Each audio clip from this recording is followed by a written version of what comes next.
Muy buenas tardes, tengan todos ustedes. Es un privilegio continuar con este importantísimo Congreso de Derecho Procesal Penal que organiza la Academia Mexicana de Derecho Juan Velázquez, del cual tengo el honor de presidir. Y hoy nos acompaña un miembro distinguido del capítulo Chihuahua, un hombre muy talentoso, un gran jurista, Álvaro Alejandro Rojas Granados, representando a nuestro país, a la Academia México, en este tan importante Congreso en homenaje a los doctores Jesús Martínez Garnelo y al ministro que es magistrado del Tribunal Constitucional Plurinacional de Bolivia, hoy ministro exclusivamente, Flores Condorí. Pues muchísimas gracias, Álvaro, por estar aquí representando a México y a la Academia.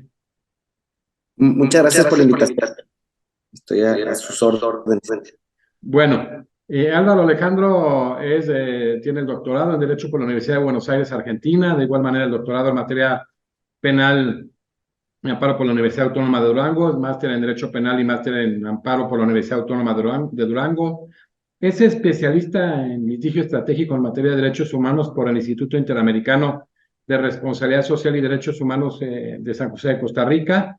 Tiene diversos diplomados, uno de ellos en la Escuela Alemana de Ciencias Criminales y Dogmática Penal en Göttingen, en Alemania, en Ciencias Penales por la Universidad de Castilla-La Mancha en España, y en Técnicas del Interrogatorio Penal por la Universidad de California, la Western School de Cusco, Perú, en Cusco, Perú, la especialidad en técnicas de litigio penal por la Universidad Autónoma de Medellín, Colombia, maestría en razonamiento probatorio por la Universidad de Barcelona y especialista en litigación por la Universidad Temple de Filadelfia, miembro del capítulo Chihuahua de la Academia Mexicana de Derecho, es docente certificado por el Consejo de Coordinación para la Implementación del Sistema de Justicia Penal, profesor de la Universidad Autónoma de Chihuahua en diversas instituciones educativas del país, fue agente del Ministerio Público de la Fiscalía General del Estado de Chihuahua, y la verdad da mucho gusto tener a Álvaro hoy con un tema muy interesante, justicia negociada, plea bargain, subsidio del procedimiento abreviado, un análisis comparado Estados Unidos y Latinoamérica. Es muy interesante porque todo esto de la famosa pedir rebaja y todo este tipo de cuestiones,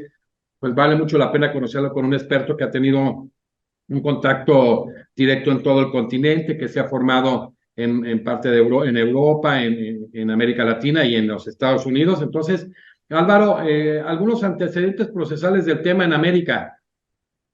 Sí, es muy importante tratar de entender qué es lo que ocurre en el pensamiento penal en Latinoamérica. Por un lado, tenemos este corte histórico continental que tenemos para la aplicación del sustantivo penal, es decir, todas las corrientes estas de pensamiento filosófico de teoría del delito, donde tradicionalmente pues así entendíamos que esto era una forma como entendemos que sí se hace un delito. Y al mismo tiempo teníamos un sistema procesal al que se le denominaba inquisitivo, ¿no? Porque tiene un corte desde un pensamiento por allá de 1200, cuando se instauraron aquellos juzgados que investigaban los crímenes relativos a la Inquisición. Entonces de ahí es como que esta tradición es la que viene junto con las conquistas y viene y permea sobre todo Latinoamérica. Entonces, eso es como tradicionalmente hemos visto nosotros el derecho. Sin embargo, ya del siglo XX, a mitad del siglo XX, se empieza a ver la influencia americana sobre todo Latinoamérica, no solo en temas económicos, evidentemente empieza a haber una invasión en el pensamiento en muchos aspectos, y ahí es donde inicia esta invasión en el pensamiento, Guatemala, Perú, y así progresivamente a finales del siglo pasado, Chile, evidentemente, la operación Cóndor completa, no solo en la tratar de acabar con los pensamientos revolucionarios, sino también es en tratar de influir en cómo se administra justicia. Ahí es donde empieza a ver y a hablarse por primera vez en Latinoamérica de un nuevo procesal, de un nuevo procedimiento para enjuiciar a personas con unas reglas, que estas reglas pues son distintas a estas reglas históricas continentales a las que ya he hecho referencia. Y entonces, pues México no fue la excepción de esta invasión de pensamiento, y por allá del 2017 2007, perdón, se hace una reforma sustancial en materia de derechos humanos en la Constitución, donde se habla por primera vez que el sistema procesal penal tiene que cambiar. Y tiene que cambiar por un sistema procesal acusatorio y adversarial. Y entonces hubo una campaña de desprestigio del sistema anterior y una campaña de decir que esta era la panacea de la solución de un montón de cosas, ¿no? Hasta temas de violencia y de inseguridad iba a solucionar un proceso penal. Fíjense lo delicado de esto, ¿no? De ser tan ambicioso con un sistema. Entonces, nos crucificaron el sistema anterior y nos vendieron este como el gran resolutor de problemas. Este sistema, en México en específico, tiene una copia muy similar al sistema chileno. Duche y Beitelman, que son los principales en temas de litigación oral en Chile, son los como referentes en la implementación del sistema para México. Y entonces empieza toda esta campaña de juicios, de competencias, de películas, de documentales que hablan muy mal del otro y que hablan muy bien de este. Y entonces, sin más ni más, el estado de Chihuahua es el primero en todo el país en iniciar con el total de los delitos. Ya Nuevo León había hecho Sí, un intento ligero por la implementación. Sin embargo, acá Chihuahua nos vamos completos. Bajo este antecedente como histórico, aunque muy breve y sin muchos detalles por el tiempo, pero es que de pronto nos encontramos, y nos encontramos actualmente, por un lado, tratando de creer que un delito se hace bajo las reglas y los esquemas continentales. Por un lado, la teoría del delito alemana está dura, de que hace un test, una forma de decir cuando hay conducta típica, antijurídica y culpable, se hace un delito. Pero al mismo tiempo está el otro lado, un procesal para acreditar eso, que ese procesal viene de dónde? Pues viene de esta tradición anglosajona, con pensamientos distintos, evidentemente, que la oralidad funge como un pilar fundamental de principio, y entonces lo que pasa, incluso hay unos memes ahí de esos ñoños que compartimos los abogados, donde, ¿qué pasa con México, no? Pues se ha vuelto como un Frankenstein, porque por un lado es alemán y por el otro lado es americano, y tenemos algunos problemas justo, y para sumarse a estos problemas que por sí ya en este choques de pensamientos que ya existen, a estos se le suman otros problemas como relativos a la idiosincrasia de cada uno de los países latinoamericanos. Hace un mes estuve en Temple, en Filadelfia, me dieron clase varios jueces y varias personas de Estados Unidos, y decían esto, dice, es que no me pregunten tanto como por particularidades de sus países, dice, porque pues cada uno lo hizo a la mexicana, cada uno lo hizo a la peruana, a la chilena, y entonces les copiamos a ellos, pero pues evidentemente bajo un esquema ya muy regionalizado. Un ejemplo, así nada más por decir un ejemplo, muy a la mexicana es la figura esta inventada que se llama vinculación a proceso, ¿no? No existe ningún otro procesal latinoamericano, y nosotros lo inventamos porque creímos que había que cambiarle el nombre al auto de formal prisión. Y entonces todavía hasta la fecha no nos ponemos de acuerdo, porque hay unas jurisprudencias que dicen una cosa, unas jurisprudencias que dicen lo otro. Total que nadie sabe a ciencia cierta para qué es esa figura, pero ahí está. Y entonces, como ese, hay ejemplos de toda Latinoamérica como interpretaciones de que si debe, que si no debe existir. Entonces, en la realidad es que ahorita nos encontramos como en un choque, y así es como lo digo en la mayoría de mis intervenciones, un choque de ideas, si somos gringos o si somos continentales, pero lo que estamos en este proceso es dificilísimo, porque la en lo que sea tradición se están jurídica. llevando personas, ¿no? Este es un contexto de antecedente del nacimiento pues, de estos procesales. Perfecto, Alejandro, muy claro. Oye, Alejandro, este tema ya hablamos de cada quien manejando, pues, con cuestión de idiosincrasia, el tema de continental, el tema del cómodo, etcétera, la tradición jurídica, la diferencia del fiscal en Estados Unidos y Latinoamérica. Sí, creo que desde ahí, desde la génesis de las instituciones como tal, cuando estuve en Argentina con el maestro Nacho Tedesco, que es uno de los más grandes maestros que he tenido, Él decía que el problema nace desde ese momento, de que qué hace el fiscal americano, qué es lo que representa. El fiscal americano sí es una institución democrática americana, es decir, el fiscal es sometido al escrutinio popular para su selección. Alrededor de esa selección, él realiza un proyecto de cómo va a combatir la delincuencia.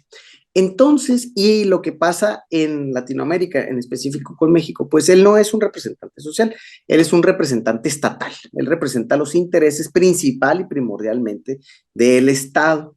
Esto que pareciera como, pues irrelevante, resulta muy relevante porque en la realidad es que eso le da las facultades en Estados Unidos de esta negociación, de esta amplia negociación que tiene la fiscalía cuando toma detenido a una persona. Él tiene la potestad del pueblo en decir, yo puedo decir qué negocio, cómo lo negocio, qué le quito, qué le pongo. Y él porque atiende a intereses populares en la realidad en su institución. Acá en México, acá dice que cuando tú puedes negociar, por ejemplo, en específico el procedimiento abreviado, que podrás dispensar de un tercio de la pena. Y lo he investigado profundamente de dónde a quién se le ocurrió decir que le pueden quitar a la pena, ¿no? O sea, porque a la pena, ¿no? O sea, en México no podía el Ministerio Público hacer ese tipo de cosas, pero les digo que entre como acá se le ha dotado al Ministerio Público de una facultad de discreción sobre la negociación de una pena que le puede disminuir hasta un tercio. Entonces, esto desde ahí, desde el inicio de las instituciones como tal, creo que ahí empieza la falla de creer que se puede negociar con esta figura.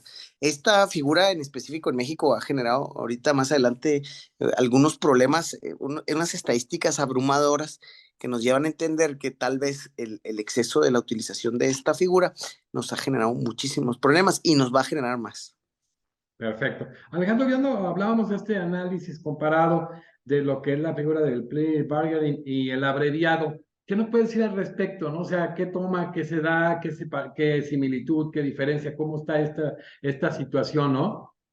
Sí, básicamente en Estados Unidos el 94% de los asuntos, en otros estados hasta el 96% de los asuntos, es decir, cuando alguien es procesado penalmente, se terminan en esta negociación que tiene la fiscalía con el imputado. Esa negociación donde le dan dispensa la pena, échate la culpa, básicamente es Sí. siempre échate la culpa y no vamos a ir a juicio, porque en el juicio puede haber una pena grandísima y listo. Esto en México también se ha estado utilizando. ¿Por qué? Porque el diseño del sistema no permite tantos juicios. Nos han dicho que tiene que acabarse mucho por este mecanismo. Chihuahua, en las estadísticas, yo conozco, el año pasado y antepasado estuvo alrededor del 90 y 92% de los asuntos terminados con esta figura. Esto llama la atención de primera porque decir, o sea que casi siempre que la fiscalía inicia un proceso en México es el responsable, porque una de las condiciones es que vas a terminar condenado, vas a terminar de manera condenatoria, sentenciado. Y entonces dices, algo está raro, porque ¿qué será en estas circunstancias? Por eso es mi línea de investigación esta. ¿Qué circunstancias está haciendo que las personas se echen la culpa en vez de ir a un juicio? ¿Por qué pasará esto? Bueno, en México, en Estados Unidos, bueno, partimos de dos cosas primordiales, las instituciones. El Ministerio Público tiene mucha más certeza y sus policías y detectives en Estados Unidos. Incluso la sociedad así lo percibe, ¿no? La sociedad percibe que si tú te tomó la policía, tú eres seguramente, tú eres, ¿no? Claro, habrá excepciones y habrá mil Claro, casos. claro, pero la regla es que sí es. La regla es que partimos de que le creen a la policía, ¿no? Acá no. Entonces dices, ¿cómo es posible? ¿Cómo es posible que viviendo en un país como el nuestro, resulta que todos resultan condenados? ¿Cómo sentencian condenatoriamente a tantos? Este sistema, lo que ha pasado, cuando menos cuantitativamente y en estadísticas, resulta que es más inquisitivo que el anterior. Este Totalmente. sistema empuja para que te eches la culpa, empuja para que y esto es multifactorial, esa es parte de la investigación. Es multifactorial, ¿por qué? Porque la fiscalía presiona por esa discreción de esta tercera, te dicen, hombre, te puedo dar la pena más alto, te quito un tercio, quítale lo que, y te hacen unos cuentos para que sí, y tú dices, no, pues lo mejor es que me eche la culpa, aunque yo no sea. Claro. Dos, dispensas de los defensores, de las defensorías públicas y particulares también, porque me ha tocado particulares que participan en esto. O sea, la realidad es que y la ignorancia completa de las personas que lo toman. Yo he hecho amparos donde mucha gente me ha dicho, es que yo nunca me explicaron exactamente qué hice, que terminé condenado, ¿no? Que terminé echándome la culpa.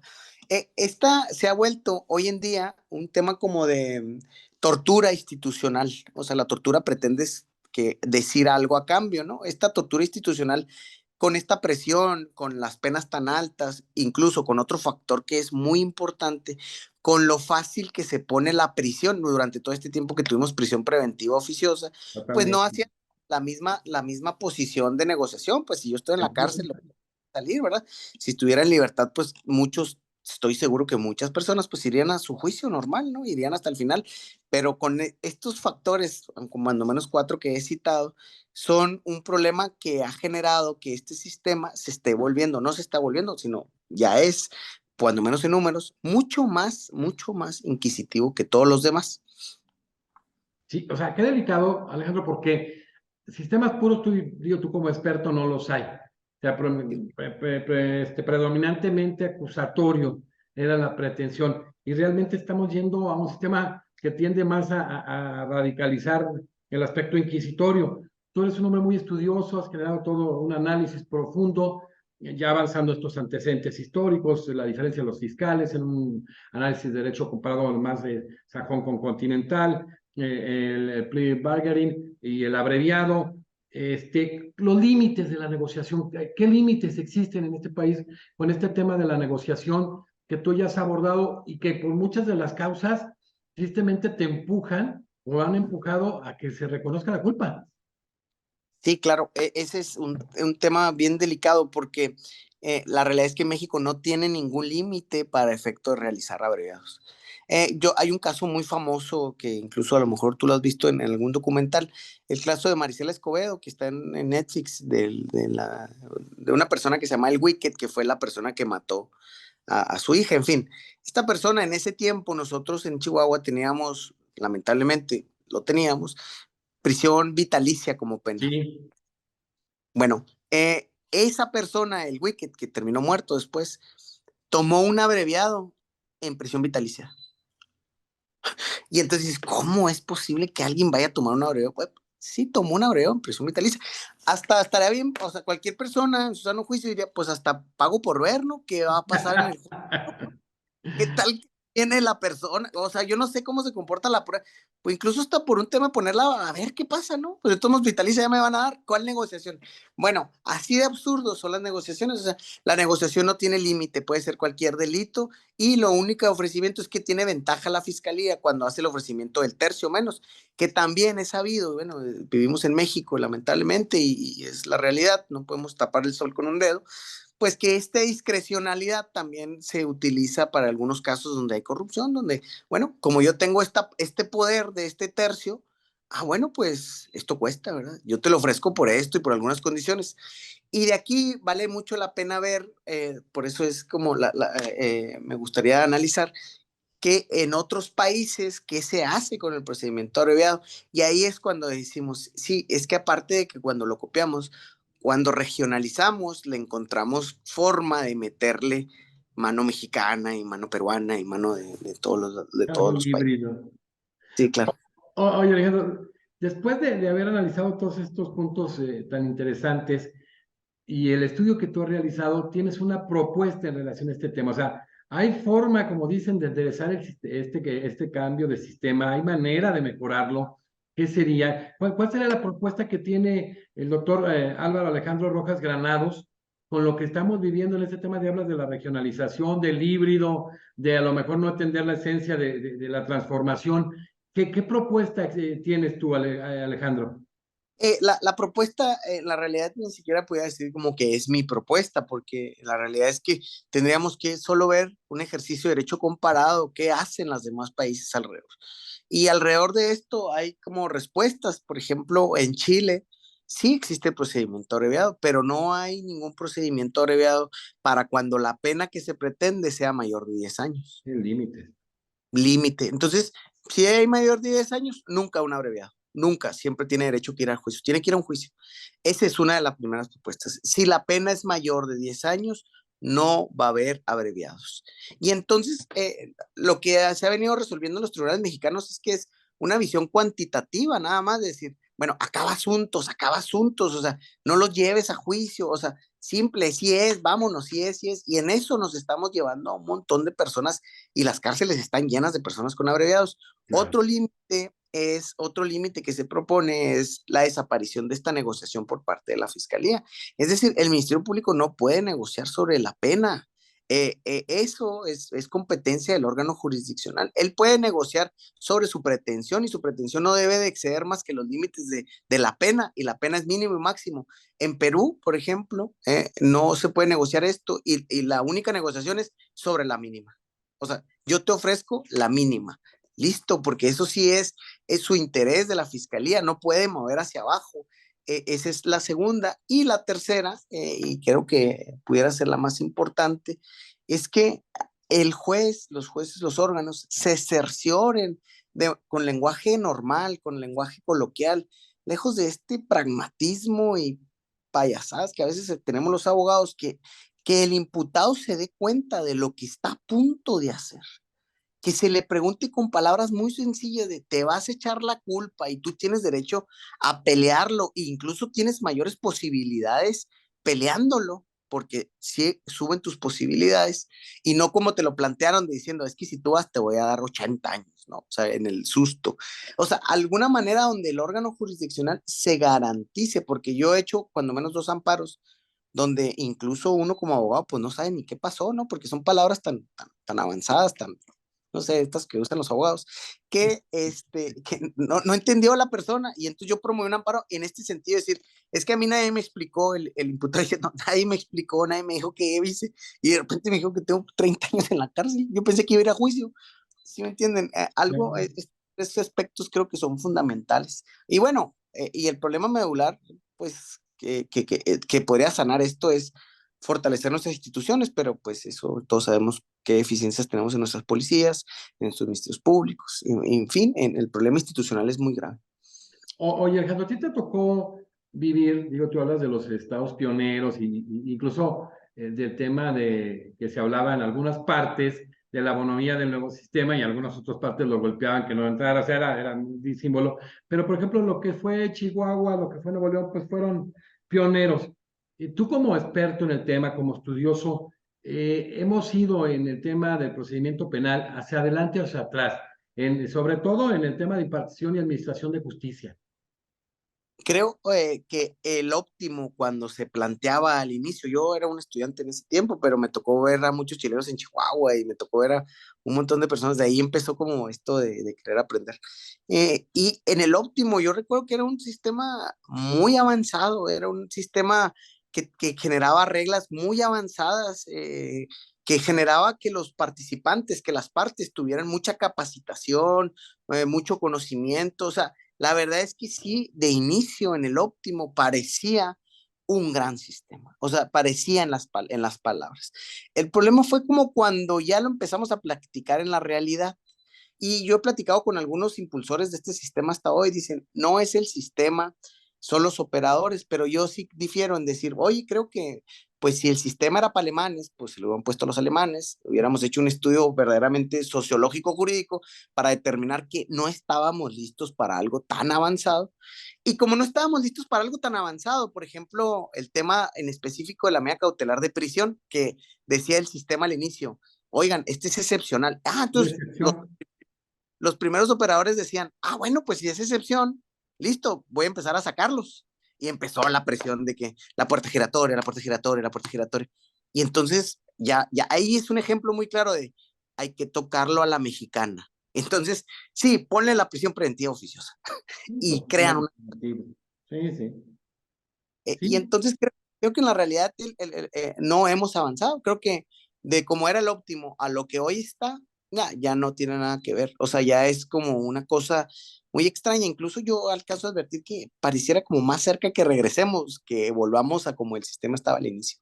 fíjate qué interesante eso, ¿no? Lo que lleva una gente como tú, que te has venido preparando a lo largo del continente y parte de Europa, que dices, realmente en mucho es un fracaso, ¿no? O sea, realmente no estaban las condiciones dadas, fue como un plagio constitucional, fue no hacer un análisis de la tradición jurídica y muchos temas. Luego, cuando abordaste este tema de la prisión preventiva, pues ya nos dimos cuenta lo que sucedió en la sentencia de la Corte Interamericana de Derechos Humanos, que ya sabíamos de antemano que había básicamente ya sentencias en donde declaraban que había causas muy específicas, que es las que no se abordaban, que no por la gravedad de los delitos no podía verse, determinarse la prisión preventiva, y a pesar de eso se hacía. Entonces, esto que acabas de mencionar, de alguna manera nos lleva a que reflexionemos y que se pudiera hacer un nuevo gran debate, ¿no, Alejandro?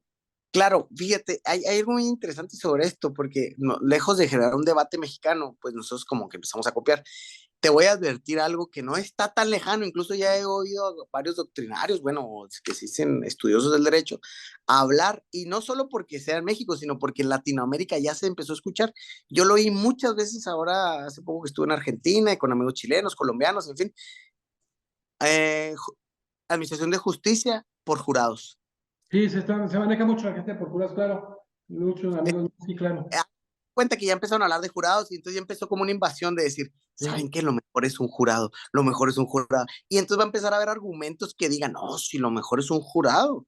Y entonces, fíjense, yo lo veo O bien, sea, volver a experimentar el tema. volver, Pues, ay, no, no. claro, luego van a volver a llamar a las personas que no estamos de acuerdo en eso, arcaicos, Sí, poco sí, progresistas, y así con una serie de calificativos que usaron los del sistema acusatorio para los de la CI, y entonces como que pareciera que son modas, pero claro. lejos de un análisis profundo sociológico, decir, uy, cosa, ¿esto de verdad tú crees que para México tiene alguna salida? Imagínense que doña Conchita, la vecina de mi mamá, va a administrar justicia. No, bueno, a mí me parece algo inexplicable, pero yo sí creo que me va a tocar verlo al final de mi vida, ya cuando todo el mundo hable de un nuevo sistema de justicia.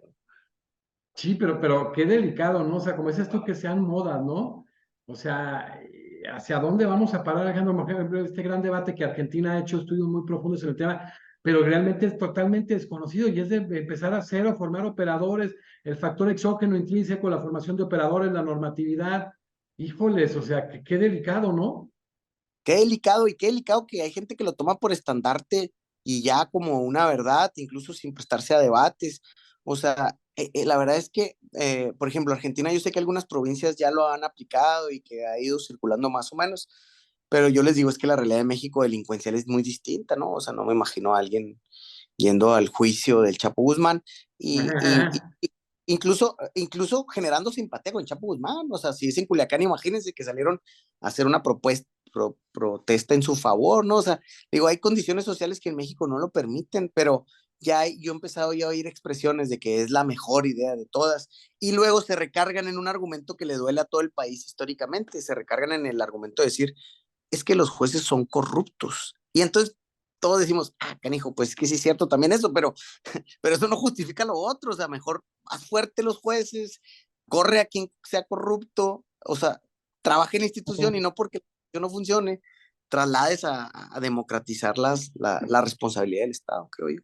Fíjate, ahorita que hablas de los jurados, eh, eh, cuando se estableció constitucionalmente en 7 lo que era el juicio de amparo, que ya había estado en la del 57, iban a hacer el amparo con jurados, Sí, juicio claro. de esta naturaleza. Y León Guzmán, visualizando eso, le tocó manejar el tema de estilo y la redacción, y lo omitió a propósito, y hasta muchos años después se dieron cuenta, fue el famoso fraude.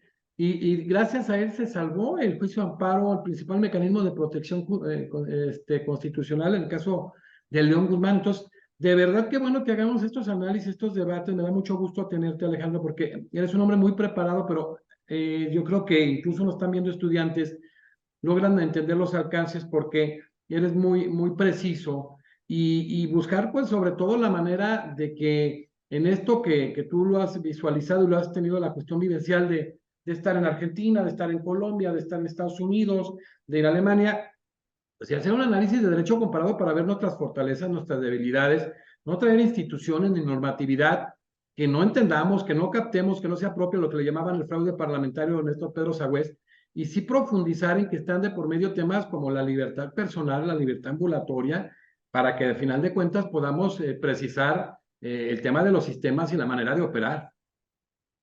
Sí, claro, es muy importante lo que señalas, porque pareciera como que nada más México somos víctima de lo que los demás quieren decir que pensemos. Y entonces hay muy poco un bloque de resistencia para decir, oigan, se me hace que esto no aplica tanto, ¿no? O sea, me hace que esto tampoco. Y la verdad es que somos víctimas como de las modas y de las mareas. Ojalá hubiera mayores expresiones como como estos foros donde podamos expresarnos libremente y siendo resistencia incluso a las modas, ¿no? Yo, por ejemplo, con esta visión que tengo sobre el sistema, he recibido pues críticas duras de que no entiendo, de que no sé, ¿no? Pero, pues es que yo no solo lo he estudiado, sino lo he vivido, ¿no? He estado ahí sentado en audiencia, he escuchado qué pasa en audiencia y eso me da una óptica distinta de lo que tal vez los doctrinarios escriben en sus libros. No, y de que te has preparado también doctrinariamente, o sea, eres un hombre que te has preparado, lo reitero, en diversos países y que a final de cuentas no significa que generes la apología por haber estudiado el tema, o sea, conoces el sistema, lo aplicas y demás, pero eso no significa que estés de acuerdo, o sea, lo vivimos en varias materias que tenemos de expertise cada uno y vemos qué es lo que existe y qué sería lo ideal y sobre todo en temas tan sensibles como la libertad. Entonces, qué bueno que generes esto porque es una polémica bien guiada y que podemos generar más adelante una muy buena mesa de análisis, un par de mesas o 2 o 3 mesas de análisis con juristas de todo el mundo, que tú serías parte de lo que estés en las mesas, lo vamos a diseñar con la academia de la cual tú eres parte también muy importante, Alejandro, pues agradezco sobre todo que se haga esta reflexión, o sea, no es que, por ejemplo, cuando hablamos de prisión preventiva previo a esta sentencia de la Corte Interamericana que condenó al Estado mexicano, fueron 3 mesas, como 15 ponentes de toda Iberoamérica, y cuando hablábamos con el procurador de Argentina, con el fiscal de Uruguay, con ministros de cortes que son magistrados allá de Perú, etcétera, decían, ¿cómo que existe eso? O sea, estuvo gente de Naciones Unidas y no podían creer muchas veces que existiera esto en México, como tú atinadamente lo has hecho sentir y lo has confirmado. Y yo creo que más bien es que eres un hombre aparte muy conocedor del tema, muy reflexivo, ¿no? No nada más es porque es lo que hay, sí, es lo que hay, pero no es lo ideal.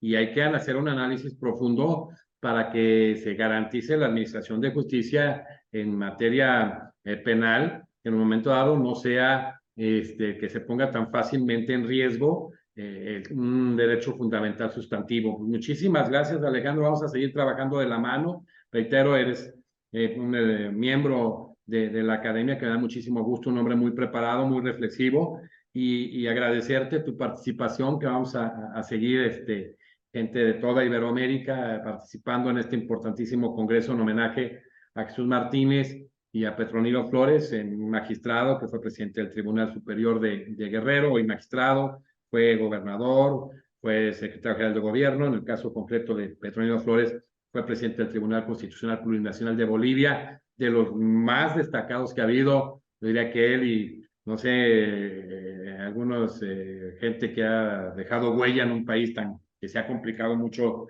la administración de justicia y que hoy sigue siendo magistrado, ministro de dicho Tribunal Constitucional. Me acuerdo de Pablo Dermisaki, el primer presidente del Tribunal Constitucional Plurinacional de Bolivia, y ahora Petronilo Flores, un gran amigo y miembro honorario de la Academia. Y qué bueno que sea a través de gente muy preparada, muy capacitada. Y a mí en lo personal me agrada mucho la manera en que disertaste, muy claro, muy preciso, muy conocedor, pero sobre todo haciendo un análisis crítico, que no muchas de las ocasiones se da. O sea, esto lo tenemos, lo explicas perfectamente, pero esto no es lo que deberíamos de tener y que creo que a final de cuentas creamos un Frankenstein, ¿no? En un tema tan sensible y tan importante. Mi querido Alejandro, muchísimas gracias. Hoy tuvimos y hemos tenido al doctor Álvaro Alejandro Rojas Granados de México, miembro de la Academia Mexicana de Derecho Juan Velázquez, con el tema justicia negociada, el plea bargaining y su símil del procedimiento abreviado. Ya vemos las diferencias, los límites, si los tienes y no, ya vimos cosas que a veces no se ha profundizado y que a veces son de dar miedo, me perdonen la expresión. Alejandro pues realizó el doctorado en la Universidad de Buenos Aires, el doctor en materia penal y amparo en la Universidad Autónoma de Durango, especialista en técnicas de litigio penal por la Universidad Autónoma de Medellín, ha generado diplomados en Göttingen, en Alemania, en la Universidad de Castilla-La Mancha, en Western School en Estados Unidos, docente certificado del Consejo por el Consejo de Coordinación para la Implementación del Sistema de Justicia Penal, y profesor de diversas universidades en el país, al que le agradecemos su destacada participación, su manejo profundo del tema y su análisis crítico que genera un punto de inflexión en la reflexión de qué se está haciendo y qué se ha hecho en México, y de que la discrecionalidad en el caso mexicano, como en cualquier otro país, puede generar la arbitrariedad. Esa es una cuestión muy real. O sea, como un sistema que transitaba, se suponía, hacia un sistema acusatorio, preponderantemente termina siendo más inquisitorio, como la excepcionalidad de la prisión preventiva se estaba convirtiendo en la regla, cómo establecer la prisión preventiva con un mecanismo para empujar para que estos procedimientos abreviados casi siempre se fueran todos, por establecer que si se iba un porcentaje determinado a los juicios orales iban a colapsar. Entonces, hay que analizar esto a profundidad y que tenga una justificación, no de capacidad de poder asumir, resolver, sustanciar determinado número de asuntos. Y qué bueno, Alejandro, que generaste esta reflexión, porque vamos a seguir y lo vamos a trabajar en mesas. ¿Qué te parece? No, yo estoy a tus órdenes. Para mí es un honor haber participado y ser parte de la academia, pero también es para mí un honor. Yo estoy siempre a disposición de estas mesas y de este tipo de debates que me la paso pensando estas cosas que no trato siempre de que alguien que me plantea podérmelo preguntar y decir si en realidad esto es una solución. Y entonces esto siempre se da con el diálogo, con ¿no? escuchar otras ideas, otras influencias.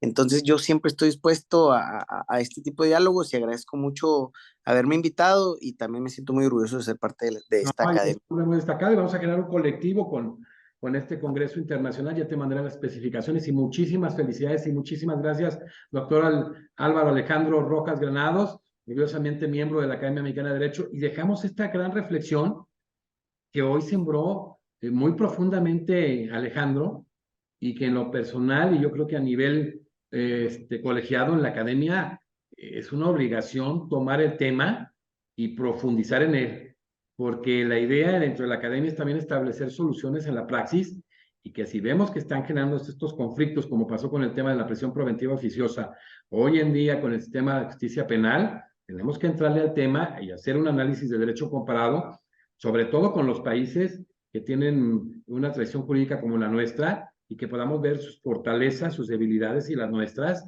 y ver cómo podemos mejorarlo, porque sí creo, como dice atinadamente el doctor Álvaro Alejandro, luego queremos darle el toque de mexicanidad y generamos unos monstruos que no sabemos cómo salirle de ellos. Muchísimas gracias, doctor Álvaro Alejandro Rojas Granados. Privilegio haberte tenido disertando en este tan importante Congreso Internacional de Derecho Procesal Penal.